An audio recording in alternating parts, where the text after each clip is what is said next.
For 40 years, I've been involved in nutrition. And nutrition is a dynamic science. It's growing every day. There are new items of information, new clinical studies that are teaching us a whole lot of new things. One of the things that I've been impressed with lately is the vitamin D research. We didn't think that vitamin D had very much benefit in the body, but we are discovering today that it has huge benefit.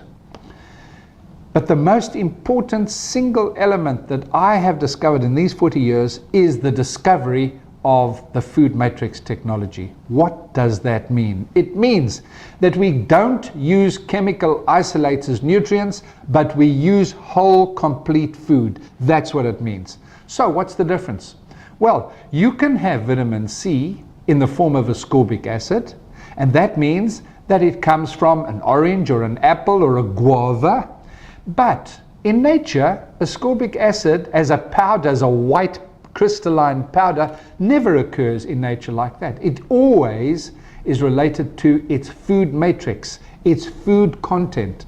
And so, in FoodMatrix, what we do is we make sure that when we're giving you a nutrient, we are giving it to you in its fullness. So that means that all the elements of food, and there are many elements, proteins, amino acids, carbohydrates, lipids, bioflavonoids, enzymes, glycoproteins, all of those are critical elements in food. Our body knows how to recognize them, and our body processes them well.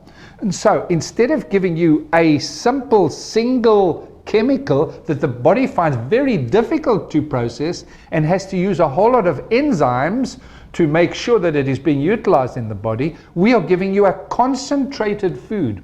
And that concentrated food has all the elements of a complete food, but it has a high concentration of the nutrient that we're trying to use. So that may be vitamin D, it may be vitamin C, it may be the B complex group of vitamins, it may be some of the minerals like selenium or zinc. So the first major principle of FoodMatrix is that it is a concentrated food attached to all the elements of food. The second principle, and this is such an important principle, is that if you want correct and efficient transportation in the body, you have to have carrier peptides or carrier proteins. These are amino acids in a specific sequence that have been combined as a peptide. They are attached to the nutrient and they help in destination. And so, calcium is the easiest example. When you take calcium, you want it to go to the bone. You don't want it to go to your artery and clog up your artery. You want to have that calcium properly delivered in the body to its destination site. And so, with every vitamin, with every mineral, there is a combination of special amino acid proteins that assist in the delivery of that nutrient to the body. So if you want to have selenium properly utilized in the body, you only need to give a small amount of FoodMatrix because it is so highly efficient in terms of the body.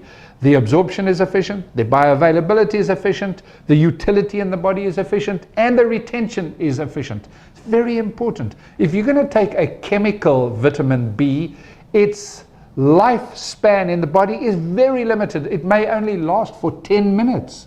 Whereas when you take a FoodMatrix vitamin B, it lasts for a long time and does its function in the body. So we are so privileged in our company to have a technology that's so far ahead of its time that we can take in nutrients. They will be delivered to their correct destination and we will feel the benefits because it's going to make a major difference to the way we feel, to the way we function.